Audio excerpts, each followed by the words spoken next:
Volkswagen holds the record for the most fuel-efficient cars we've ever tested here on Daily Motors Highway Fuel Economy Test. However, if you need more space for you, your family, or your things than the little Volkswagen Jetta, you might need to step up into the compact crossover category here with the Tiguan. So what sort of fuel economy can you expect cruising on the highway with this larger crossover? Tonight we find out.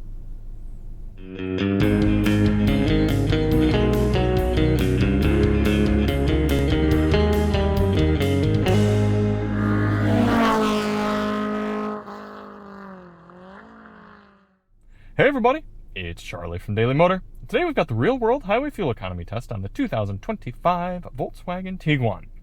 In this test, we're going to head out on the highway and do 50 miles out and 50 miles back, averaging 70 miles per hour to get a realistic fuel economy number for this crossover. But before we get started, let's hop out and take a look at it.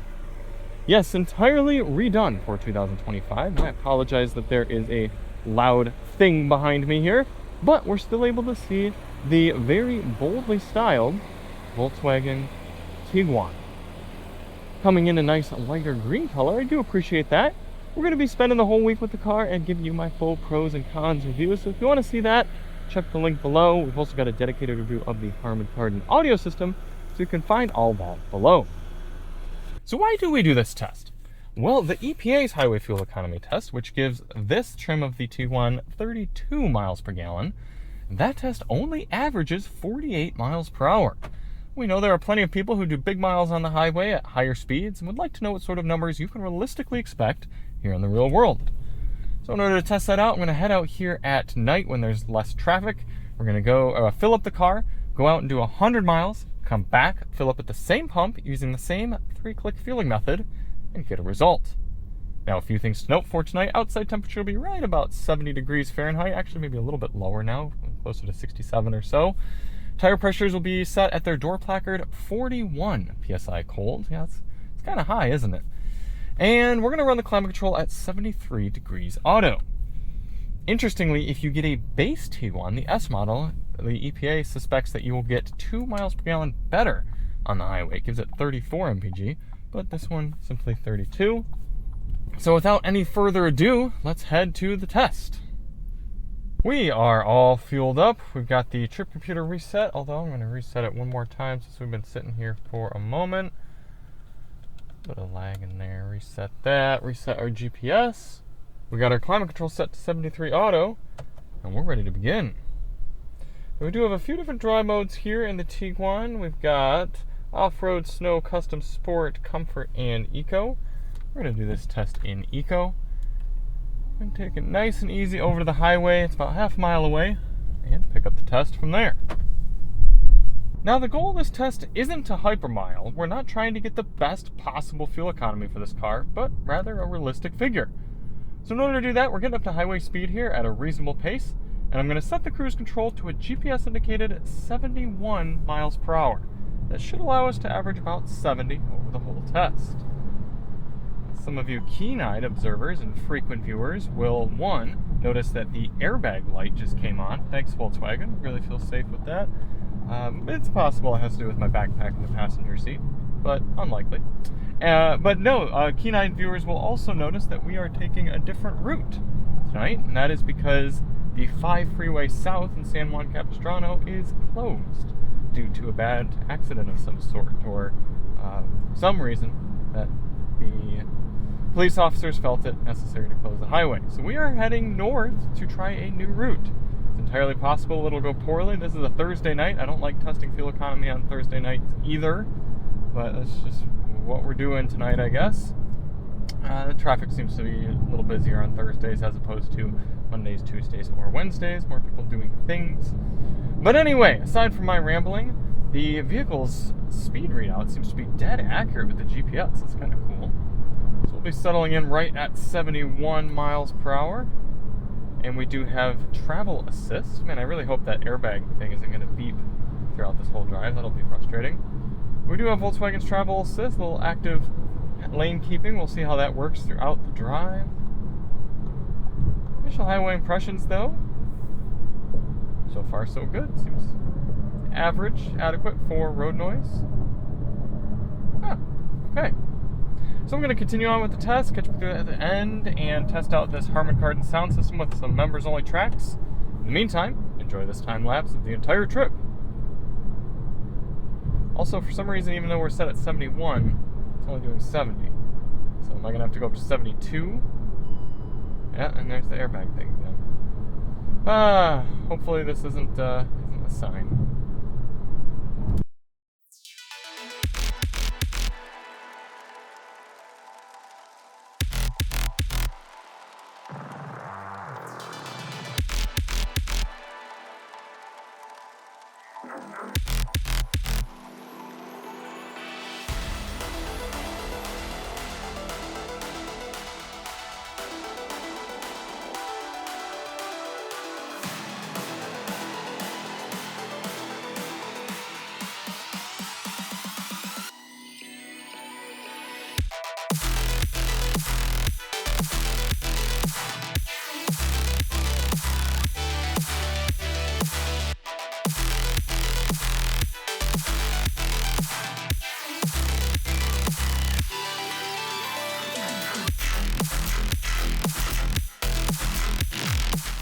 Coming into the end of the highway fuel economy test here in the Volkswagen Tiguan.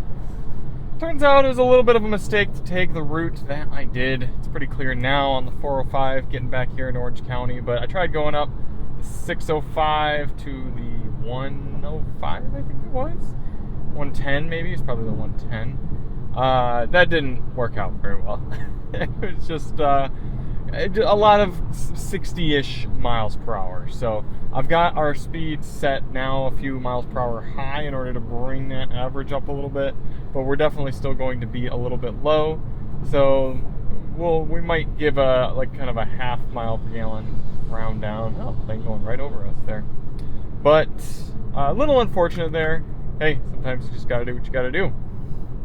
In terms of driving the Tiguan on the highway though, it's been fine. It's kind of cool that we've got massaging seats at this price point. Admittedly, I haven't looked at the price of this car yet. I tend to like to do my first few days of reviewing a car without knowing the price and the specs and everything, and kind of get an idea of things, and then kind of learn throughout the week. Okay, oh, well, this costs this much, etc.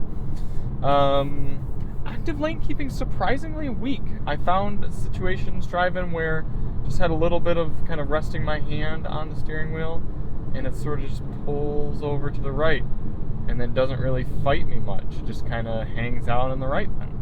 See, right here, I've released the steering wheel, and you see how far over into the right side of the lane it is? So I don't know if that's a good thing or not. Fortunately, though, it gives you a very long time of a warning visually that you need to put your hand on the wheel before making any audible beeps. I like that. I was very annoyed by the Volvo EX30 when we were driving that one. And then I also appreciate that just very light, subtle touch on the steering wheel keeps the warning away. Still got that airbag light though. It went off for a little while and then came back on. Not sure what that's about. I haven't seen it on yet during my week with the car. It's just been a few days, but yeah, strange.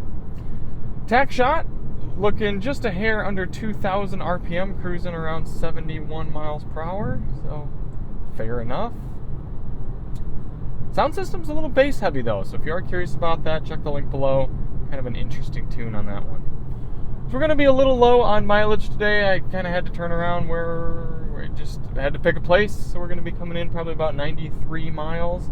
Either way, still should give us a pretty decent impression for the system.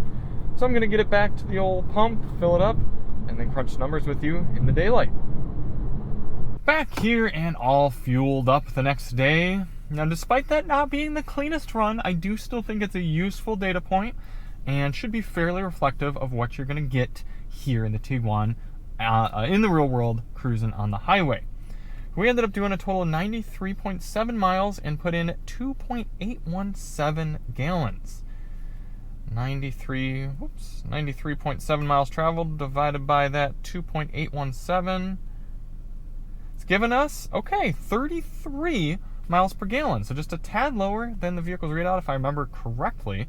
But honestly, pretty darn close, and just a hair better than that EPA number. And for a German vehicle, I'm not too surprised. They do typically exceed their US EPA figures here when cruising at higher speed steady state tests. Not a crazy fantastic number by any means, but for an all-wheel drive crossover, it's getting a little bit larger than that. Like this, good amount of space in it, I'm not too upset. Now they've given us a 14.5 gallon fuel tank, maybe a little on the small side, but 14.5 times 33 miles per gallon is giving you an acceptable 470 miles of highway cruising range here in the Volkswagen Tiguan. So, good bit to like, maybe a few frustrations, but perfectly competent numbers here for the updated Tiguan. So thank you all so much for watching. If you do want to see more on the new Tiguan, check the link below, and we'll see you on the next one. I'm Charlie from Daily Motor, and as always, drive on.